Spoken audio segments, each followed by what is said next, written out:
Hello students, so today's lecture will be on the pelvic diaphragm. Now, what is the pelvic diaphragm? The diaphragm that you have studied till now, that was actually the thoraco-abdominal diaphragm, this one, which forms the partition between the thoracic cavity above and the abdominal cavity below. Now, there is another muscular partition at the floor of the abdominopelvic cavity, which separates the pelvic cavity, which is this thing, from the structures beneath it, which we call as the perineum. So it is a muscular partition forming floor of the pelvic cavity, separating the pelvic cavity above it from the perineum below it. Right. So now again we will see the partitions of the abdominopelvic cavity. This is the level of the pelvic inlet, which you can see here is formed by this sacral promontory, then the anterior border of ala of sacrum, then the arcuate line, pubic tubercle, pubic crest, and the upper border of symphysis pubis. This level is shown here. So up till here is the abdominopelvic cavity. The abdominal cavity, part of the abdominopelvic cavity, is present up till the level of pelvic inlet. That includes this part of the pelvic cavity, which is actually the falls pelvis or the greater pelvis, right? This shown marked in red is the falls pelvis or the greater pelvis. The true pelvic cavity, which is also known as the lesser pelvis because of its narrower dimensions, that is present below the level of the pelvic inlet. And here you can see that this sloping down and medially, this is the pelvic diaphragm, which forms the floor of the pelvic cavity, and below that, this structure in orange, this is what we call as perineum. Now here we can see that these are the ischiopubic rami, and this is the obturator membrane closing the obturator foramen. These were the obturator foramina. Now this is a coronal section through this specimen where you can see obturator internus muscle lying on the inner surface of the obturator membrane. Note that the levator ani muscles, most of the levator ani muscle takes origin from the fascia covering the obturator internus muscles. In quadrupeds, the levator ani was taking origin from here, from the pelvic inlet. However, in humans, because of adaptation of the this erect posture, that is standing straight up while walking, all the viscera of the abdomen, not all but most of viscera, like the small intestine, the ileal coils of ileum, then urinary bladder, then the rectum and the uterus and vagina in case of the females, they all fall down because of the gravity, and what supports them from below, that is the pelvic diaphragm. This has caused movement of the origin of pelvic diaphragm from the pelvic inlet downwards, and now the origin has reached here. From here it has moved downwards to take origin from the fascia covering the obturator internus muscle. I will show you that in subsequent diagrams. Now seeing another division of the cavities. This is the thoracic cavity. This is the thoraco-abdominal diaphragm, which we have studied in earlier lectures. Then this is the abdominal part of the abdominopelvic cavity up to the level of pelvic inlet, right? And then we have the pelvic cavity or the true pelvis below the level of the pelvic inlet up to the pelvic diaphragm. Here again you can see the pelvic diaphragm. Here you can see the left side of the lower part of abdominopelvic cavity. This is the left hip bone. This is the anterior superior iliac spine, anterior inferior iliac spine. This is the pectinate line. This is the pubic symphysis. This you can see the upper part of obturator internus muscle, whereas this is the left half of the pelvic diaphragm, taking origin from posterior surface of body of pubic bone, plus most of it is taking origin from this thickening of fascia covering the obturator internus. So this is called as the tendinous arch of the levator ani, which is nothing but a thickness of the fascia covering obturator internus muscle. Right. Now, here we see the lateral and posterior walls of pelvic cavity plus some part of perineum as well. We can see that this is the sacrospinous ligament coming from lower lateral part of the sacrum as well as lateral aspect of the coccyx and inserting onto the ischial spine. And superficial to it or posterior to it is the sacrotuberous ligament, which takes origin from lateral aspect of dorsal aspect of sacrum inserts on ischial tuberosity, converting these two greater and lesser sciatic notches into the greater and lesser sciatic foramina. What is exiting through the greater sciatic foramen is the piriformis muscle. This forms the posterolateral part of posterolateral wall of the true pelvis, right? The muscular part of walls of pelvic cavity. This is the obturator internus muscle. You can see that it takes origin from the inner aspect of obturator membrane and the parts of the hip bones surrounding the obturator foramen, right? So this is the part of ischium, this is the part of ilium, and this is the part of pubic bone as well. So this is obturator internus, and it exits the pelvic cavity through the lesser sciatic foramen to go and insert uh, over the medial aspect of greater trochanter of femur, right?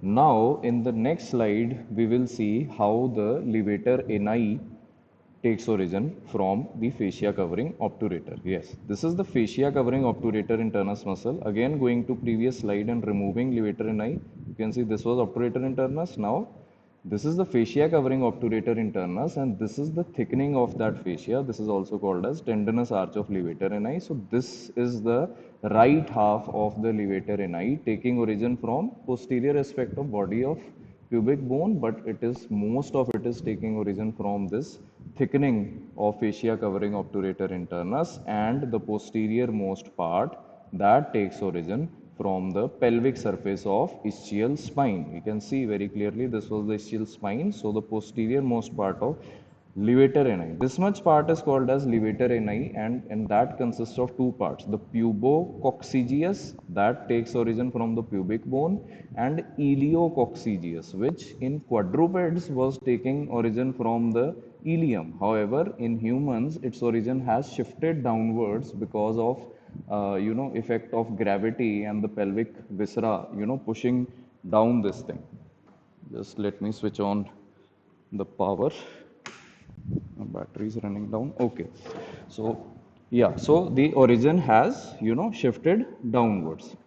Okay, and this is the posterior part of the pelvic diaphragm. This is called as just coccygeus or ischio-coccygeus, because this is attached to the ischial spine, and posterolaterally it is attached to the lateral part of sacrum and the coccyx. Some authors consider ischio-coccygeus as posterior-superior part of levator ani only, but most of the authors describe this as a separate muscle, because most of the weight of the pelvic viscera is borne by the pubo and iliococcygeus, not the ischio-coccygeus, right?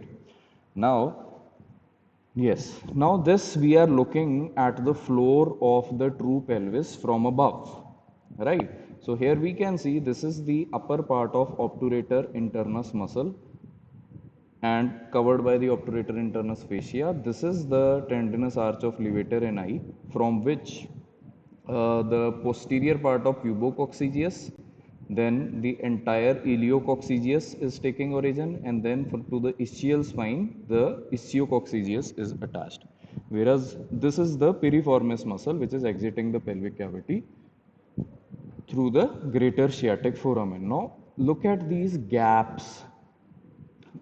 This gap is called as the urogenital hiatus, through which the urethra is going to pass in case of males, and urethra and vagina are going to pass in case of females. So the openings of the urinary tract and the genital tract, which are common in case of male and which are separate in case of female, they are going to pass through this hiatus. Hence, this is called as the urogenital hiatus. And then in the central part of the pelvic diaphragm, there is the anal hiatus, through which the recto-anal junction will pass and the anal canal can open outside. So these are the two gaps, present in the antero median part of the pelvic diaphragm and in the central part. Now this hiatus is closed by something called as the urogenital diaphragm or the perineal muscles, which we have already studied in the lecture on perineum, right? And this is occupied by the anorectal junction, and a sling is formed behind the rectum by this medial part of pubococcygeus, that is called as puborectalis. We will be covering that later on. So you can see that The pelvic diaphragm is forming the floor of the pelvic cavity. All the pelvic viscera, that is the viscera which are lying within the true pelvic cavity. Urinary bladder will be lying in this region, and above the urinary bladder, body of uterus, and behind it the cervix and vagina, those will be lying. And then rectum, occupies the concavity of sacrum and goes forwards, and then suddenly turns downwards and backwards at the rectoanal junction to form the anal canal. So the rectoanal junction passes through this anal hiatus.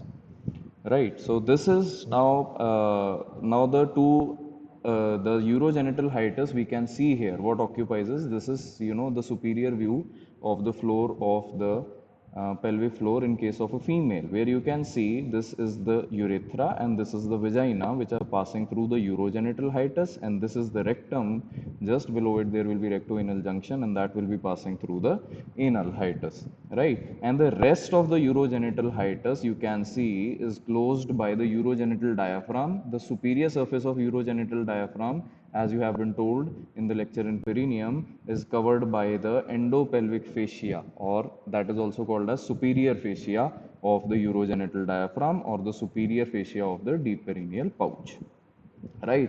And the anterior most aspect of the this perineal membrane, which forms the inferior fascia of urogenital diaphragm, that is thickened to form this transverse perineal ligament, whereas anteriorly on the inferior aspect of pubic symphysis, the two pubic bones are united by this inferior pubic ligament, which is also known as the arcuate pubic ligament. And there is a gap between these two ligaments via which certain vessels can either exit the pelvic cavity into the perineum or external genitalia, or veins can enter, right? And here you can see the tendinous arch of levator ani covering the, formed by fascia covering this is the obturator internus muscle, right?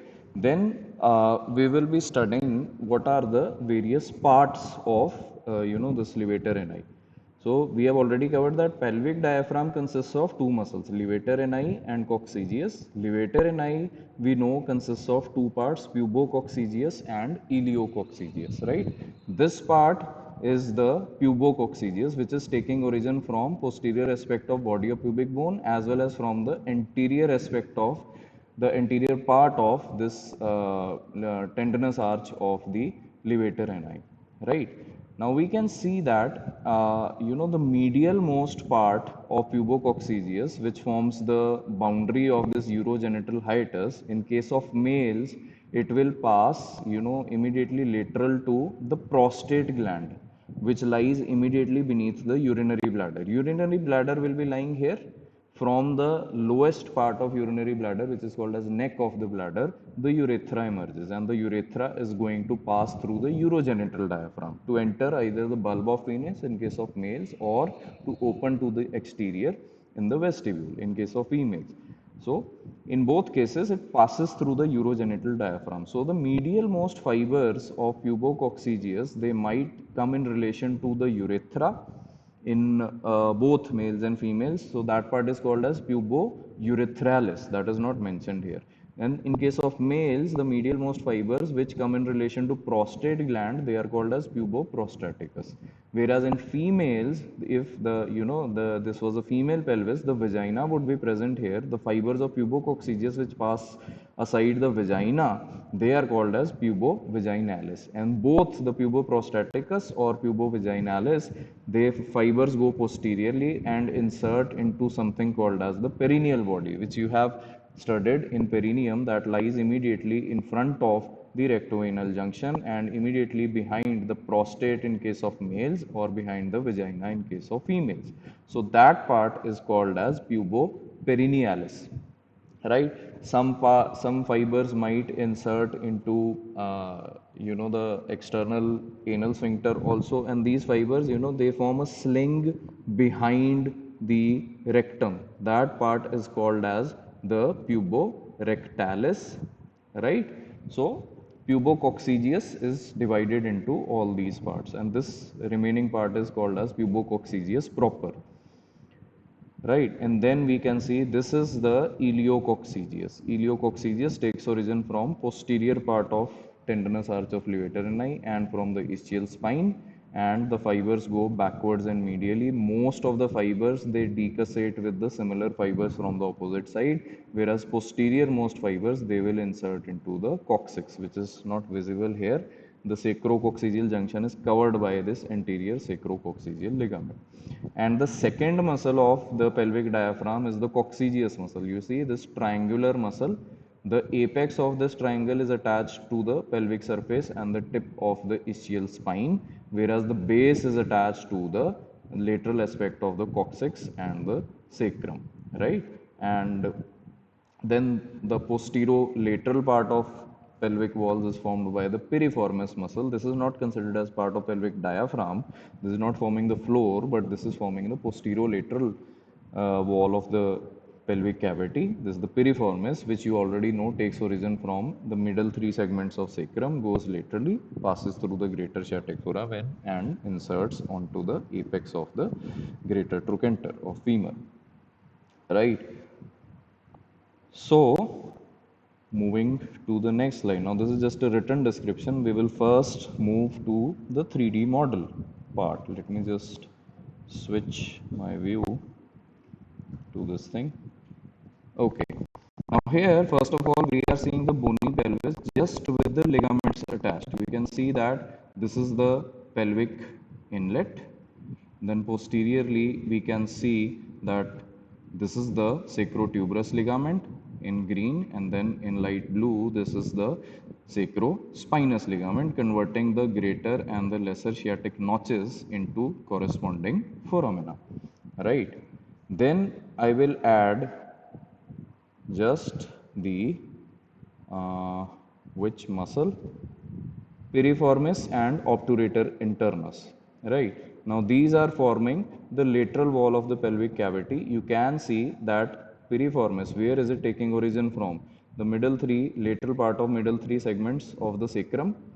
Then it is exiting through the greater sciatic foramen, forming most of, occupying most of the space of this foramen, most of the diameter of the foramen. And then if I show you from the posterior aspect, where does it go and insert? Over the apex of greater trochanter of femur, right? And then you can see the obturator internus muscle, which I have given a yellowish color. This is taking origin from where? Here on the lateral aspect, even obturator externus is visible. This is attached on the external aspect of the obturator membrane. Here on the left side, we can see there is no muscle or membrane. This is the obturator foramen. First of all, this is closed by obturator membrane, which is thin, and on the outer aspect of obturator membrane there is obturator externus muscle, which goes and laterally and inserts in the trochanteric fossa, whereas obturator internus is taking origin from the inner aspect of the obturator membrane. It goes backwards, and then its fibers pass through the lesser sciatic foramen here. Then they take a 90-degree bend laterally, and then they insert posterior to the insertion of the obturator externus muscle, right?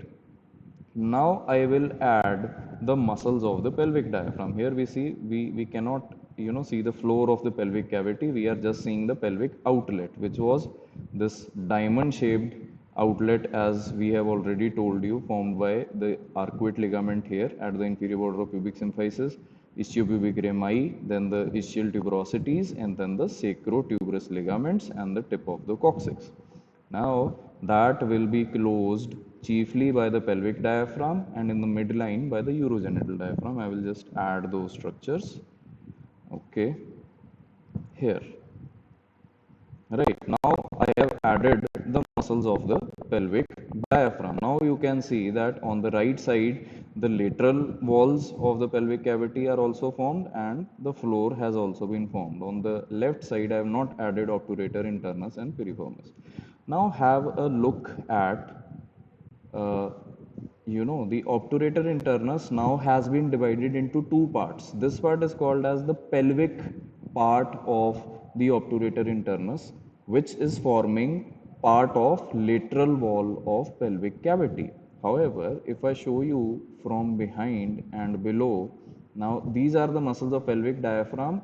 Now part of obturator internus exists below the pelvic diaphragm also. This is forming the lateral wall of the ischiorectal fossa now, or this entire part below the pelvic diaphragm is called as the perineum.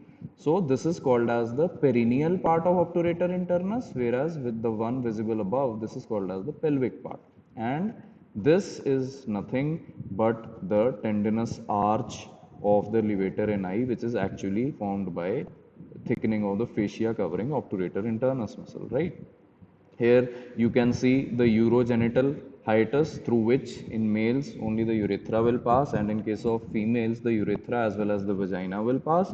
This is the anal hiatus or the rectoanal hiatus, through which the rectoanal junction will pass, right? So now you can yourself enumerate the various parts of the levator, the pelvic diaphragm. Levator ani consists of these parts. These two colored in purple and blue, these are parts of the pubococcygeus. Here you can see it is taking origin from the posterior aspect of body of pubic bone also, but it is taking origin from anterior part of the tendinous arch of levator ani as well.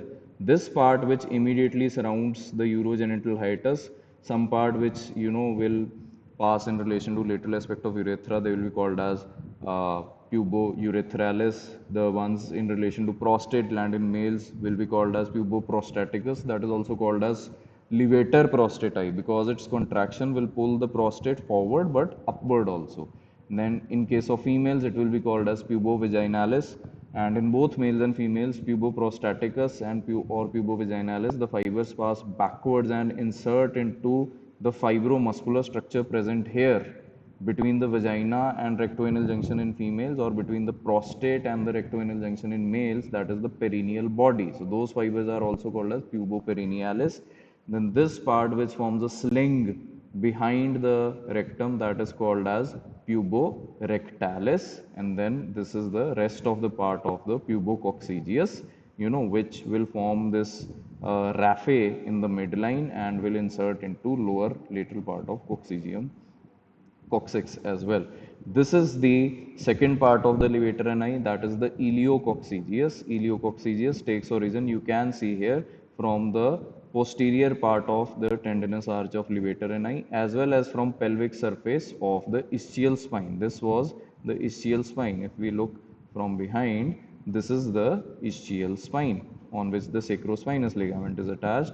So this is the iliococcygeus, and where it is going, if we look from the inferior aspect, we will see that ischio either inserts into the lateral aspect of the lower part of coccyx, or most of its fibers, they also decussate with the similar fibers from opposite side. That is not visible because of this pubococcygeus part. If I remove the pubococcygeus here, okay, that is not shown, but most of the fibers of iliococcygeus also, they decussate with the corresponding fibers of the opposite side to contribute to this structure called as the anococcygeal raphe or the anococcygeal ligament, right?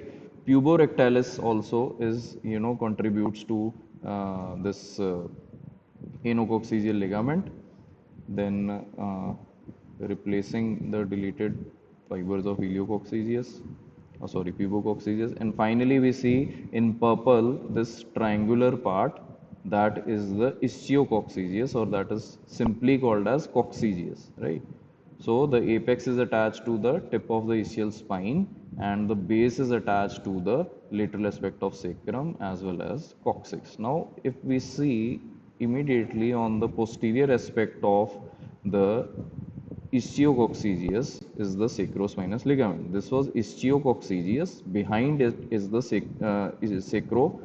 sacrospinal ligament or sacrospinous ligament, that is actually considered as the detached part or the aponeurotic part of the ischio or the coccygeus muscle. You can see because of the similar location of the two. This is the coccygeus or ischio, and here you behind it you can see the sacrospinous ligament, right? And if below that, if we add the perineal muscles also, if we have a model of that, uh, do we have the perineal muscles in this one? I think we do. Now in this, on both sides, I have added the obturator internus. On the left side, I have not added the obturator externus. You can see the obturator internus taking origin from the obturator membrane here. And this gap in the obturator internus is, this gives passage to the obturator nerve and vessels, which can exit the pelvic cavity from here to enter the medial compartment of thigh. Okay. And posterior. Yes, now below the pelvic diaphragm here, I have added the perineal muscles, right? If we see from below, now we see that the urogenital hiatus, if we see from above, now this has been closed, the urogenital hiatus has been closed by the muscles of perineum, or the perineal muscles, or the muscles of actually the urogenital diaphragm, right? And below that, the superficial perineal pouch muscles are also lying. So we can see these are the ischiocavernosus muscle, the right and the left ischiocavernosus, and these two are the bulbospongiosus muscles. And if I remove them, then we will be able to see the muscles of the deep perineal pouch. These are two more muscles of superficial perineal pouch. These are the superficial transverse perineae. This, the left one and the right one. If I remove these two as well, we will be able to see the, this is the external urethral sphincter, which some authors now describe it as not present in the sheet-like fashion. And then on its posterior aspect, there will be deep transverse perineae as well, which are not shown. All of these muscles are going to insert into this thing called as the perineal body, and this is the external anal sphincter. Why I am showing you this is that pelvic diaphragm, below the pelvic diaphragm, this area was called as the perineum. The posterior part of perineum, in the region of anal triangle, we divide the perineum into a posterior triangle called as anal triangle and an anterior triangle called as urogenital triangle by an imaginary line passing through the anterior parts of the ischial tuberosities.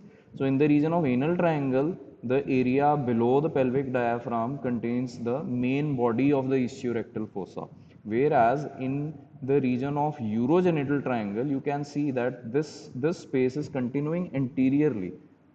This space that you see, this will occupy the this is occupied by the anterior recess of the ischiorectal fossa, right? So basically, these are the perineal muscles which are closing this urogenital hiatus. So what is the function of the pelvic diaphragm is that basically the most important function is it is supporting the pelvic viscera from below, right?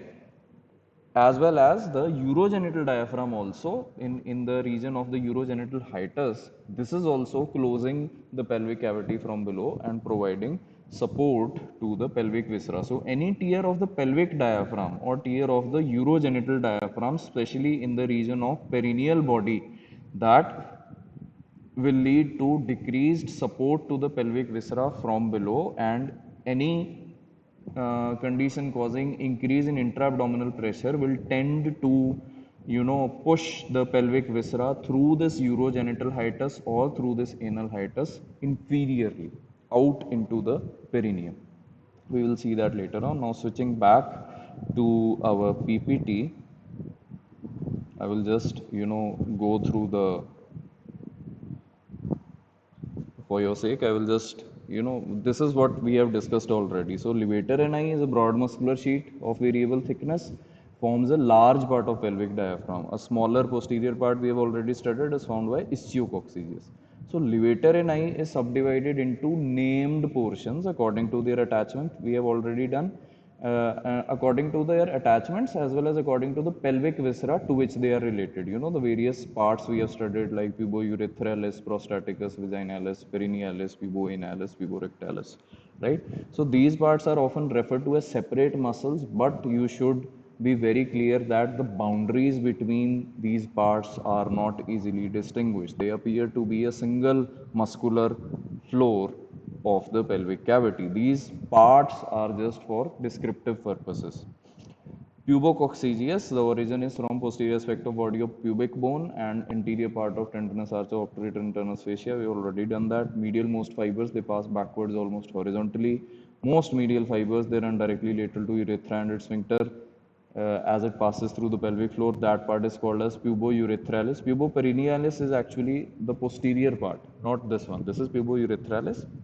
In males, the fibers in relation to prostate gland, they are called puboprostaticus or levator prostati. In females, the fibers of pubococcygeus in relation to vagina, these are called as pubovaginalis. In both sexes, the fibers of puboprostaticus and vaginalis pass backwards and attach to perineal body, that is puboperinealis. We have discussed that. Some fibers also attach to anorectal junction. Some fibers decussate and blend with the longitudinal muscle of rectum. We will study that in the lecture of rectum and anal canal. So the levator ani muscles, they merge with the longitudinal muscle coat of rectum also, and they are called as puboanalis.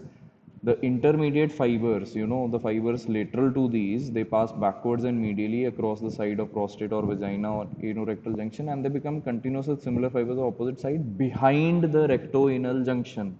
So they form a muscular sling around the anorectal junction of flexure. This is called as the puborectalis. This is present on a plane comparatively inferior to the rest of pubococcygeus. So it is not visible from the pelvic or superior aspect of pelvic diaphragm. This is actually visible on the inferior aspect of pelvic diaphragm. I will just show you this is the puborectalis sling. So the fibers, go backwards, they form a sling around the rectoanal junction and then become continuous with the similar fibers from the opposite side. So almost 80-degree angle of anorectal junction is maintained by a contraction of puborectalis. This is one of the factors, one of the very important factors which help in maintaining the fecal continence. That is, ability to hold in the feces even during increased intra-abdominal pressure. Obviously, in addition to the external anal sphincter, that also helps in maintaining the fecal continence, but the maintenance of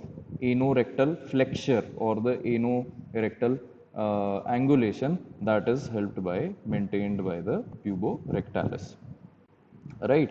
Then behind that, behind rectum, other fibers of pubococcygeus, they form a tendinous intersection called as levator raphe, and that is contributed to by fibers of iliococcygeus also, then presacral fascia also, to form an anococcygeal body or anococcygeal ligament.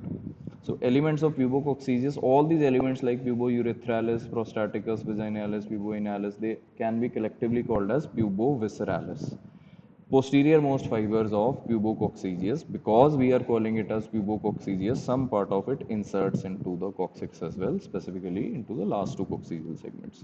Right. Now we can compare the appearance of pelvic diaphragm from the inferior aspect in case of a male versus in case of a female. Now first of all, in case of male, this is the prostate gland through which the prostatic urethra is passing, whereas in case of female, the urethra is passing here, immediately behind it, that is, there is the vagina. This is the wall of vagina. This is the lumen of the vagina.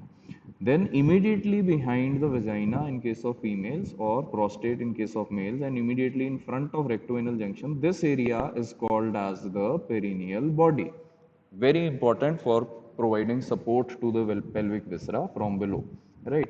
So in case of males, the fibers which pass lateral to prostate, they are puboprostaticus. Then puboprostaticus fibers which pass posteriorly and insert into perineal body, or pubovaginalis fibers in case of female which pass posteriorly and insert into perineal body, these are called as puboperinealis. Then fibers which insert into longitudinal muscle coat of rectum, those are called as puboanalis, shown here as well. And the fibers which form a sling behind the rectum, those are called as puborectalis. And this is the remaining part that is sometimes called as pubococcygeus proper. But you can see that the fibers decussate with each other, forming this anococcygeal, forming the lower part of that anococcygeal ligament. And then this one is the iliococcygeus, which we cannot see now the tendinous arch of the levator ani, because we are seeing the pelvic diaphragm from the inferior aspect, right? And those fibers come and decussate in the midline, and the posterior most fibers, they insert into lateral aspect of sacrum as well, right? And then this is the so these two, pubococcygeus plus iliococcygeus, they are together called as levator ani, whereas this triangular muscle, this is separately called as just coccygeus or ischio-coccygeus because it is coming from the ischial spine and inserting into the lateral aspect of sacrum and coccygeus, right? Then moving to this, we have already seen puborectalis. Then, so again reading the description of ileococcygeus, we have already discussed this. Origin is from posterior part of. So ileococcygeus is this one, this muscle which is coming from the posterior part of tendinous arch of the levator ani, and this origin might extend sometimes as forward as this here, the obturator canal. It might pass upwards and forwards up to the obturator canal, which is an opening, in the obturator internus through which the obturator nerve and vessels, exit the pelvic cavity to enter the medial aspect of thigh, just below that. Insertion, where are they inserting? We know that most of the fibers, they decussate with the fibers from opposite side to form the anococcygeal raphe or the anococcygeal ligament, which is closely applied to its inferior surface. Posterior most fibers are attached to the tip of sacrum and coccyx.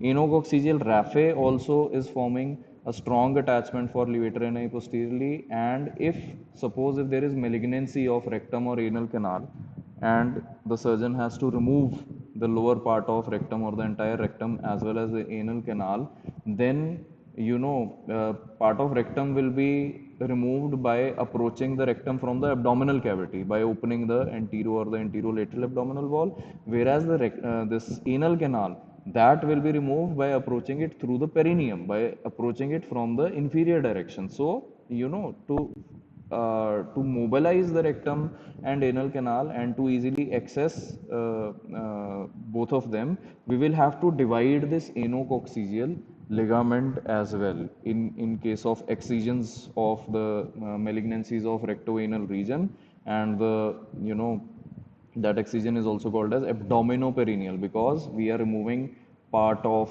viscera in the abdominal cavity as well and part of viscera from the perineum as well. And sometimes an accessory slip may arise from posterior part of ileococcygeus and attach to the sacrum, that is called as iliosacralis. Might be separately visible. And then the triangular part, that is called as the ischio-coccygeus or just coccygeus. So I've already told you some authors might consider it as a different muscle. There are some authors might consider it as the posterior part of the levator ani only. So triangular hair, and its apex is attached to tip of ischial spine, base is attached to coccyx and sacrum, lies on the pelvic aspect of sacrospinous ligament, and this ligament represents a degenerated part or an aponeurosis of the ischio-coccygeus. Now, what are the relations of pelvic diaphragm? We know that obviously the pelvic viscera, that is the bladder and rectum in case of male, and just below the bladder prostate gland will also be there. They will be lying on top of the pelvic diaphragm, and in case of female, the upper part of vagina and the whole of uterus also, that will be immediately lying above the pelvic diaphragm as well, in addition to the urinary bladder and rectum. So superior pelvic surface is separated only by fascia, which is also called as superior pelvic fascia, superior pelvic diaphragmatic fascia, which consists of two parts, visceral and extraperitoneal. And only this fascia separates the pelvic surface of levator ani from urinary bladder and prostate in case of male, or uterus and vagina in case of female, plus in both the sexes, rectum and peritoneum as well.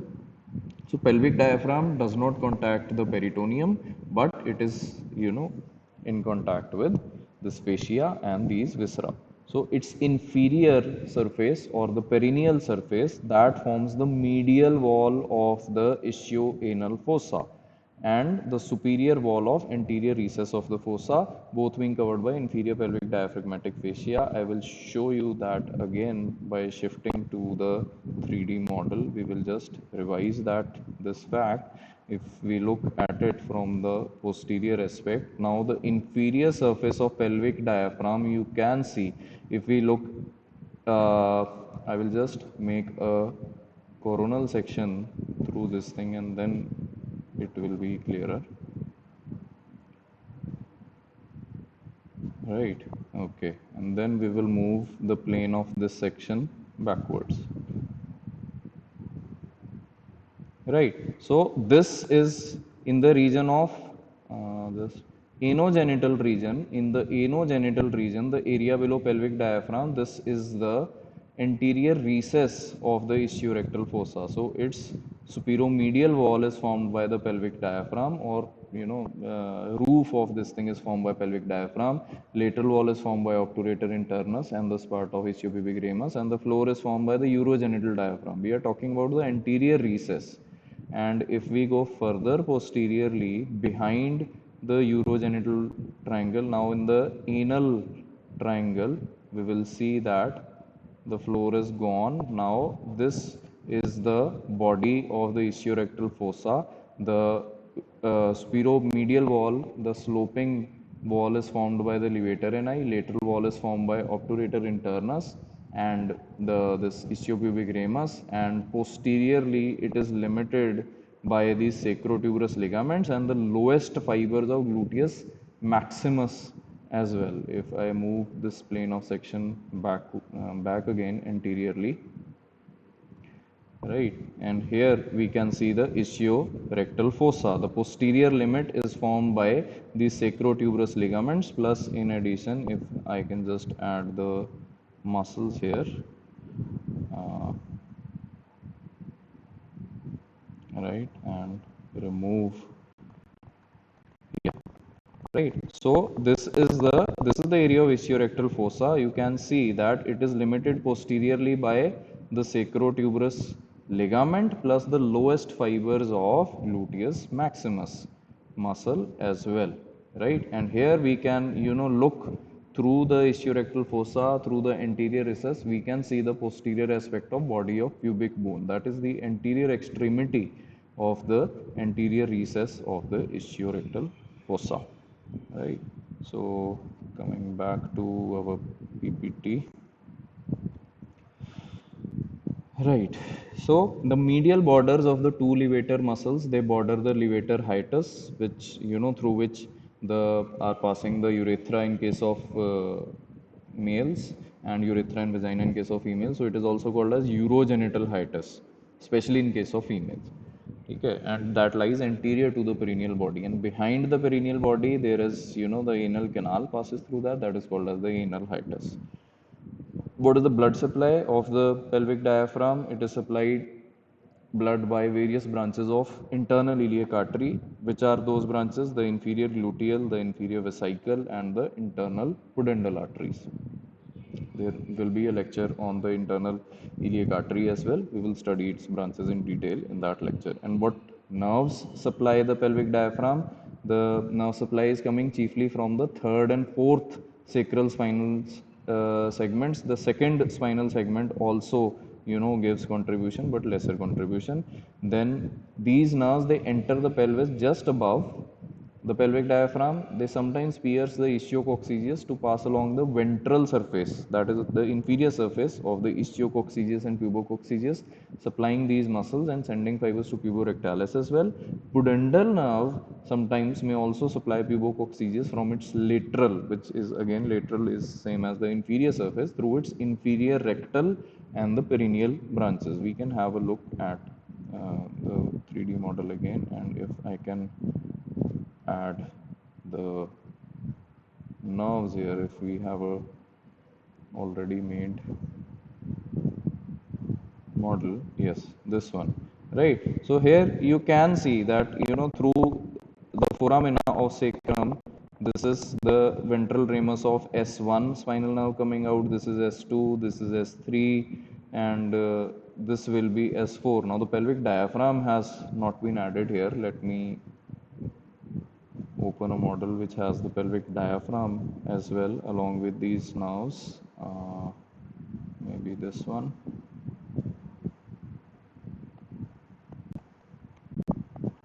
Right. So, the right half of pelvic diaphragm, you can see now this is obturator internus.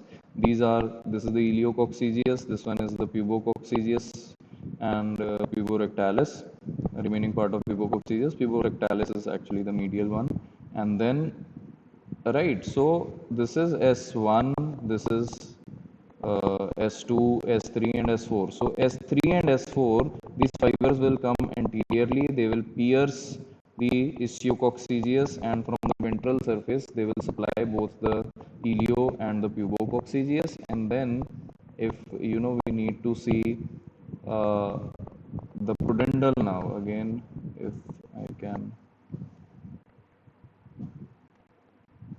open a model where we can see the pin structures, which exit. Here out of those pin structures, we can only see the pudendal now. It is exiting the greater sciatic foramen, entering the gluteal region for the short distance, but then passes through the lesser sciatic foramen. Let me just add the ligaments here.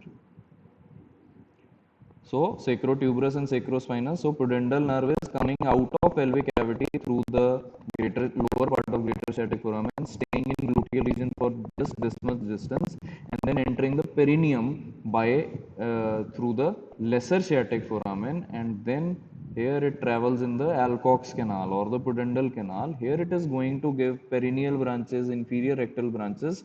Those are going to supply the muscles of perineum, the external anal sphincter, the muscle coat of rectum, and then those branches might also be supplying the pelvic diaphragm from its inferior surface. That was what the author was describing. So coming back to the PPT, so pudendal nerve may also supply the pubococcygeus from its lateral surface, which forms the roof of anterior recess of echiorectal fossa through its inferior rectal and perineal branches. Now, what are the functions of pelvic diaphragm? The basic thing I have told you already, providing support to the pelvic viscera. We will study the functions in a little bit detail. So pubococcygeus and puborectalis, they pull the pelvic and perineal structures ventrally, that is anteriorly, as well as slightly cranially, occluding the levator hiatus or the urogenital hiatus. So partly they are also helping in closing the urogenital hiatus, but the urogenital diaphragm flow from below, that is also by contracting, that is also acts as a diaphragm closing the urogenital hiatus. Then in case of female, this action of especially of the pubovaginalis, that occludes the vaginal canal and prevents the prolapse of pelvic organs through the urogenital hiatus. Prolapse is movement of pelvic diaphragms inferiorly through a weakened or torn pelvic diaphragm or the urogenital diaphragm, right? So it prevents the prolapse of pelvic organs, pelvic diaphragm as well as urogenital diaphragm. And in case of males, it will cause the elevation and forward pulling of the prostate gland by the levator prostati. Now, the constant baseline activity of the levator muscles is similar to that of anal sphincter. You will study that in the anal canal, lecture on anal canal, and it is modulated to adjust to the loads placed on them. So, the normal reflex whenever the intra-abdominal pressure increases, the normal reflex action is to contract the muscles of the pelvic diaphragm as well as muscles of urogenital diaphragm, so that it provides extra support, to the pelvic viscera from below. However, this relaxation, this contraction does not occur during conditions of increased intra-abdominal pressure when we have to void something from one of the pelvic viscera to the exterior environment. That might be during, like for example, defecation or during micturition. That is, defecation is passing of stools, whereas micturition is voiding the urine. So whenever we have to, void the contents of urinary bladder, that is voiding of urine micturition, or contents of rectum and anal canal, then we need to relax the pelvic diaphragm as well as the urogenital diaphragm, because only then their lumen will be wide enough to let their contents pass downwards. So, the action of puborectalis and pubococcygeus also reinforces the external anal sphincter and helps to create the anorectal angle. We have already studied that during defecation, puborectalis sling relaxes and the rectum and anal canal form a straight tube. We have studied that normally the rectum and anal canal are roughly at an angle of 80 degrees to each other. So that is one of the factors which helps in maintaining fecal continence, helps in preventing the passing of stools from rectum into anal canal. Obviously, in addition to the contracted external and internal anal sphincters. Secondly, during micturition also, pubococcygeus has to relax and the bladder neck consequently it descends, and this descent of bladder neck stimulates the contraction of muscle in the wall of urinary bladder, that is called as the detrusor muscle. So levator and I have to relax appropriately to permit expulsion of urine as well as feces. So however, during other cases of increased intra-abdominal pressure like coughing or sneezing, or suppose we are lifting heavy weights with our upper limbs, then also the intra-abdominal pressure rises, so the trunk can act as a solid pillar to support the upper limbs. So in those cases, when we are not voiding anything through the pelvic viscera to the external environment, in that case the pelvic diaphragm also contracts as well as the urogenital diaphragm, right? Then there is iliococcygeus, and to a lesser extent the less muscular triangular ischiococcygeus. They form a relatively horizontal diaphragm, especially in the dorsal half of the pelvis, that assists, they are just assisting the puborectalis basically for maintaining anorectal and urinary continence. Then the pelvic diaphragm contracts with abdominal muscles and abdominothoracic diaphragm to raise intra-abdominal pressure. That is during those other activities which I have mentioned, coughing, sneezing, and while lifting heavy weights. When we need the trunk to act as a solid and strong pillar. Then the pelvic diaphragm forms much of the muscular pelvic diaphragm, that is levator ani, which supports the pelvic viscera. The posterior most part, or the coccygeus or ischiococcygeus, that does not contribute much to providing support. And like the abdominothoracic diaphragm, but unlike the abdominal muscles, levator ani is also active in inspiratory phase of quiet respiration. So when we are inhaling air, your thoracoabdominal diaphragm contracts and moves down so that volume of thoracic cavity might increase. That tends to increase your intra-abdominal pressure. So again, we want to provide extra support to the pelvic viscera during that time. So during the inhalation phase of respiration, so pelvic diaphragm also contracts to oppose the increased intra-abdominal pressure acting from above, so to prevent the descent of pelvic viscera through the urogenital hiatus. And in case of pregnant female, the shape of the pelvic floor may help to direct the fetal head into the anterior-posterior diameter of the pelvic outlet. You will be studying that in detail in your obstetrics classes. What is the clinical significance? As we have already discussed, during childbirth or parturition, which is the technical term for childbirth, the pelvic floor supports the fetal head as long as the cervix has not dilated. In the lecture on uterus, you will study that the body of uterus is divided into various parts. The central part is divided into upper part called as body, and the lowest part is called as cervix. And the cervix, the lumen of cervix is very narrow, and that stays narrow for a long time, and it dilates just before the delivery of the child, to let the head and the rest of the body of the child to pass through. So as long as the cervix is not dilated, during that time the pelvic floor is supporting the fetal head or even the hips of the fetus in case of breech presentation, whereas in case of occipital presentation, that is when the head of the fetus is lying down, that is the most common presentation. So the pelvic diaphragm in those cases supports the fetal head. Then perineum, levator ani, and the ligaments of pelvic fascia, they all might be injured during childbirth. Now the pelvic fascia also forms thickening just above the pelvic diaphragm, and those thickenings are called as ligaments. They also tend to provide some support to pelvic viscera. So all these three structures in the perineum, that is the perineal muscles, and the perineal body, which is lying just here in front of the rectoanal junction, the perineal muscles, the perineal body, as well as the pelvic diaphragm muscles, they all might be injured during childbirth because of their stretching. So pubococcygeus and puborectalis, the main and the most medial parts of levator ani, are the muscles which are torn most commonly, right? So this one is the pubococcygeus. Here you can see a tear of pubococcygeus has occurred during delivery. Here you can see a tear of the perineal body has occurred during the childbirth.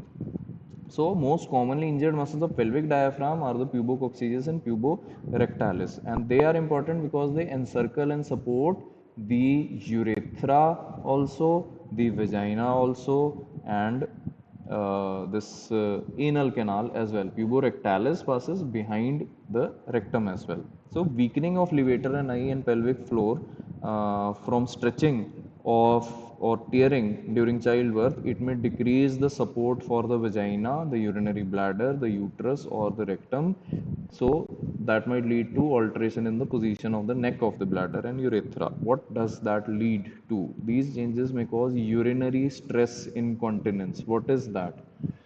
That is characterized by dribbling of urine when intra-abdominal pressure is raised during cuffing and lifting, for example. So, as I've told you, like suppose during cuffing or lifting weights, during the pelvic diaphragm contracts to provide extra support to the pelvic viscera from below and closes the urogenital hiatus, so it provides extra force from the outside to close the urethra, right? So if that extra support is not there, then during intra-abdominal pressure increase during cuffing or during lifting heavy weights, that extra force of closure of the urethra will not be provided, and what will happen is that intra-abdominal pressure will increase. It will try to compress the urinary bladder, it will try to push the urine out of the urinary bladder, and now the external anal sphincter and this pubo urethralis, those are, their action has been weakened because of tear of the this levator ani or tear of the perineal body. Now whenever the patient coughs,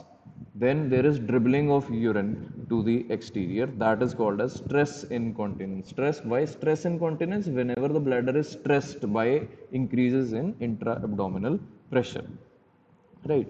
Then this may also lead to prolapse of one or more pelvic organs. Prolapse means moving down through the pelvic diaphragm, through the urogenital hiatus, through the urogenital diaphragm. For example, that the term seal is, added whenever prolapse of an organ occurs. There, for example, cystocele means prolapse of urinary bladder. Rectocele means prolapse of the rectum. This uterocele means prolapse of the uterus, and so on. So perineal body may also be torn in females during childbirth, and that causes urogenital hiatus to become wider when the levator ani contract, and through this widened gap again the female pelvic viscera may be displaced downwards, producing prolapse of the uterus or other pelvic viscera as well. I will just show you how that happens. This is the normal anatomy, that urinary bladder is lying here, vagina is lying behind it, and uterus, usually the body of the uterus normally lies on top of the urinary bladder. That is called as anteverted position of the uterus. You will study that in the lecture on uterus. And posterior most there is the rectum and the anal canal. This is the recto-anal flexure or the recto-anal junction. You see, it is angulated. Now this is cystocele. In cystocele, what has happened? The bladder has moved down through the weakened urogenital hiatus. In case of uterine prolapse, the uterus has moved down into the vagina. It might move even to the outside. This part, this is called as the internal this os, that might, external os, that might even protrude out of the vagina, and it might, be visible here at the this in the vestibule or the vaginal opening. And then rectocele, in rectocele, what is the rectum has prolapsed down into the anal canal. So in the next diagram we can see again. So the uterus has moved down, this external os has moved into the vagina almost near the opening of vagina to the exterior, and in this diagram you can see the this external os is even passing to the outside. Here you can see this is, the uterus coming out of the vagina because it has moved downward, because the pelvic diaphragm of the perineal body has been torn and they are not providing support to the pelvic viscera from below. So this is prolapse of the uterus. So those are the functions of the pelvic diaphragm, and this is the end of the lecture. Thank you.